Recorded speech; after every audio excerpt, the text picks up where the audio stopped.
ಯಾರು ನನ್ನ ಚಾನಲ್ ಹೊಸಬ್ರು ನೋಡ್ತಾ ಇದ್ದೀರೋ ಸಬ್ಸ್ಕ್ರೈಬ್ ಮಾಡಿ, ಲೈಕ್ ಮಾಡಿ, ಶೇರ್ ಮಾಡಿ, ಸಪೋರ್ಟ್ ಮಾಡಿ. ಇವತ್ತು ನಾವು ಕಂಡೆನ್ಸ್ ಮಿಲ್ಕ್ ಮಾಡ್ತಾಯಿದ್ದೀವಿ. ಒಂದು ಪಾತ್ರೆಗೆ ಫ್ಯಾಟ್ ಮಿಲ್ಕ್ನ ಹಾಕ್ಕೊತಾ ಇದ್ದೀವಿ. ಇದಕ್ಕೆ ನಾವು ಅರ್ಧ ಲೀಟ್ರ್ ಹಾಲನ್ನ ತೊಗೊಂಡಿದ್ದೀವಿ. ಇದು ಬಾಯ್ಲ್ ಆಗೋಕ್ಕೆ ಸ್ಟಾರ್ಟ್ ಆಗುತ್ತೆ. ಆವಾಗ ಕೈ ಬಿಡ್ದಂಗೆ ನಾವು ತಿರುಗಿಸ್ತಾ ಇರಬೇಕು.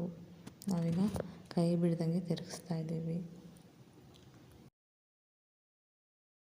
ಕಂಡೆನ್ಸ್ ಮಿಲ್ಕ್ ಮಾಡೋದಕ್ಕೆ ಸಕ್ಕರೆ ಹೆಚ್ಚಿಗೆ ಹಾಕ್ಕೊತಾ ಇದ್ದೀವಿ. ಸಕ್ಕರೆ ಹಾಕ್ಕೊಂಡಾದ್ಮೇಲೆ ಕೈ ಬಿಡ್ದಂಗೆ ನಾವು ತಿರುಗಿಸ್ತಾನೆ ಇರಬೇಕು. ಇದನ್ನು ನಾವು ಕಮ್ಮಿ ಉರಿಲಿ ನಾವು ಮಾಡ್ಕೋಬೇಕು.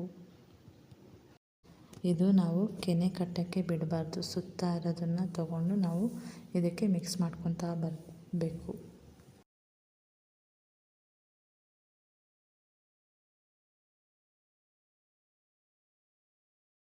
ಈ ಪ್ರೋಸೆಸ್ ಕಂಟಿನ್ಯೂ ಈ ಥರ ಮಾಡ್ತಾನೆ ಇರಬೇಕು. ಈಗ ಹಾಲು ಸ್ವಲ್ಪ ಗಟ್ಟಿ ಆಗ್ತಾ ಇದೆ. ಹೀಗೆ ಕಂಟಿನ್ಯೂ ತಿರುಗಿಸ್ತಾನೆ ಇರಬೇಕು. ಇದು ಥಿಕ್ನೆಸ್ ಬರೋ ತನಕ ತಿರುಗಿಸ್ತಾನೆ ಇರಬೇಕು.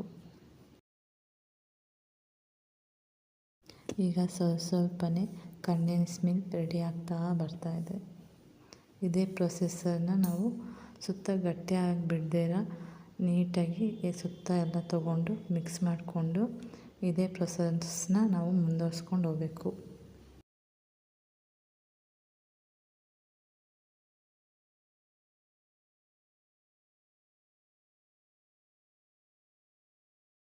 ಈಗ ಕಂಡೆನ್ಸ್ ಮಿಲ್ಕ್ ರೆಡಿಯಾಗಿದೆ.